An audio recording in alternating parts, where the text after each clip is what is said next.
ole Guwahati High Court Aizawl Bench chuanin Village Council tena Mizoram sorkaran khinna chungchang khanin thutlukna asiam tani chu thutlukna siam chu voini hen kan react dona hi court order ania soita kangin case number WPC1 of 2025 ania hi achan chu notification isomni November notification aloma soni somni pakhat notification mo November thla thau khalo umleta kami wang khanin VC lampang po hianin nuk dok mun veu ni ti kan thret kha tichuanin hemi case hianin engen yang related case linked case ania chu hei IA 12 2025 kha ani le tani engponi se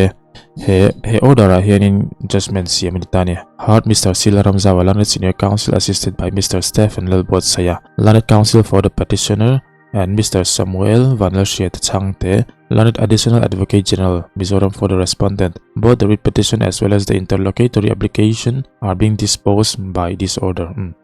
The order manghen heng case he disposed ti to banitani ti kha masabera jon rin ziaka ti chon hei kan en thak zel chuanin tu na ka soita kang zong nikum November ni som nia order ti chon challenge te tin ni som ni pakhat November a order ti cho challenge thu te tin VC lampang anin nu do thu zong khati hen chiang doi nai rin ziak ta ti chon chu min huwa chon hei writ petition a case number poron ziak langa ta hen number 146 of 2024 khani hian khinna ma sa khani ta ne ti chon thuron an pek angin VC lampang kha in mukdok le in mo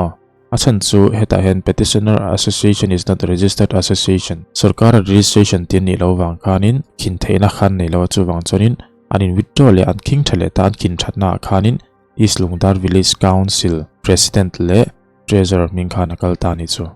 ti chuanin first meeting anon nei hun hi hemi aking tu lampang ukil te po henaron highlight ta chu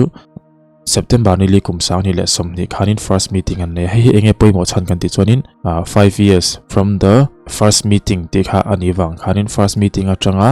kumnga ani chuan kumin September thla hianin enge VC Trump kal la hi top tur tina ania amaro chu sorkar hianin 6 months in anti toita anti toi hianin antran chan vele boka chu notification for no reason known to the petitioner aking tu te hen enge achan le wagan thelo hemi ti toi chani she tir ani lawani ti kha aron tran chani ni khai chu news ate po in lo enthin chon in traffic ome ti toi sak ani kha shim kan huani lovin chan lewang po shit lova ti toya kha anti ta ni maro chu ti hianan kal chau zela case hi kan en thazel bokanga ti chonin hei aking tu lampang village council lampang ukil te po hianin section 5 of the Lusai Hills District Village Council Act kan ti khanin mo 1953 hianin engen yang sorkar hi state government hi MAVC Trump ti toile ti sei chungchang hen thurei na chu aping ngei maya not exceeding 18 months mo thlasom pariat pelani lo chuan entinan thlasom pariat ayatamin anti sei theilawa thlasom pariat ayat toin anti toi theilo tina ani chu ti chuan however the state power cannot be arbitrarily exercised for no rhyme or reason ti hanon transan tani ni edik tak chuanin Village Council Act 1953 ang hianin sorkar chuanin hemi section 5 ina phalna pek angin VC Trump hi anti sei nanti toi theia thlasom pariat apel lawani chuan amairo chu chan lewang mumal tak omlovin antingot thei bik loveti hi aking tu lampang ron tran chan na kha ani tani zon he submits that the Village Council is an elected body and democratic institute and the grassroots and therefore the term of the elected body cannot be shortened in the manner it has been done through the true impact and notification. Tuna sorkari notification anti chuang hi chuanin ti toi sak thei an ni love ti kha antran chan kha ani bokta ni ti chuanin he therefore submits that the impact and notifications be set aside. Tuna sorkar notification chola hi chu nolin tuna VC Trump kal lai hi umnga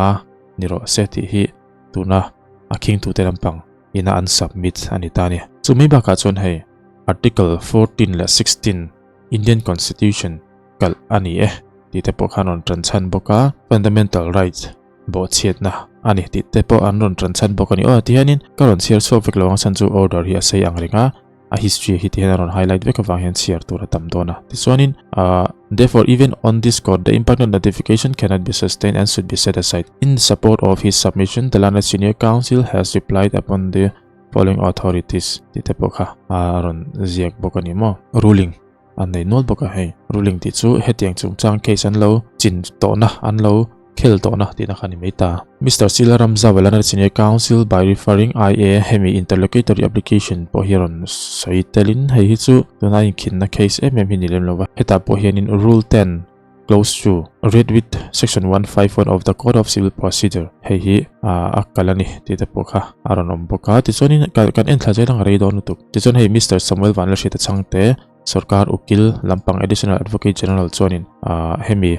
notification ni somni pakhat November thla kumsa ni somni palia notification sorkarina ati chho hianin engdan ma kallova provision omsa danina phalna peksa angin article 116 Constitution of India angin hemi sorkarina notification ati chho ni somni pakhat thlasom pakhat ami hianin dana kallova ti te paharon soibokatin poimo bera chon hei section 5 of the Village Council Act hei hi apoimo tani heta hianin ti toi theina le ti sei theina kha ape ni ti kharon soi zela anon soi lang zela ti chuanin he submits that the section 5 of the Village Council empowers the government to extend or shorten the term of Village Council for such period not exceeding 18 months in aggregate, and therefore there is nothing wrong in the impugned notification which has been issued in accordance with the said provision omsa angin thilantia sorkar hianin tin tuna VC traman ti toya hianin thlasom pariat pelin thilanti lo boka he section 5 of the Village Council Act in a phalna pekang hianin thilanti mayani ti kha hemi advocate general ina additional advocate general ina aron submit as thuthena chuni tani tilahi paimotani the issue to be decided as whether the decision taken by the state government to shorten the lifespan of the existing village council over 6 months through the two impugned notification can be sustained in law. Dana kallove ti kha andon soitani ti chuanin ti hianin enge andan chanchante section 5 of the village council code ti te pakhanon highlight boka hi section 5 sunitani he dana hianin sorkarin ti toilet ti sei theina haneya 18 months thlasom pariat chuanga ti seimo ti toi kha theilove ti kha ron soitani chu ti chuan heta han thil poimo tok me chu post devolution revenue deficit grant hianin 15 finance commissioner khanin engeniang decreasing year by year mo an paisa don tur hi atliam chhozela paragraph number 5 of the counter affidavit may be abstracted here and therefore ready perusal tinia hi sarkar la pagina an chan na ani tani an paisa don thin te potlem zela hei sarkar chunen tran chan kha langai rengani tenan reject kha chara paisa hau tak chung chang te kha an chuan lamani chumo engponi se video arei don tu ka hemi a history zong kan chiar hi chon chu wang chonin a toi thei turang ber zongin tin ikan soidu chu order reng a hena pim malai chu top lampang hini thina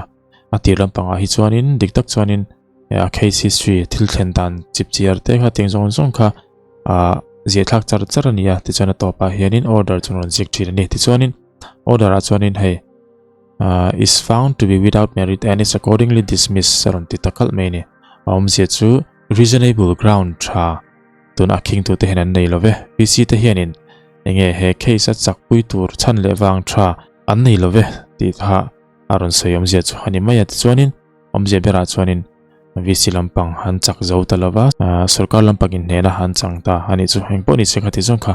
control video chu ni phatro se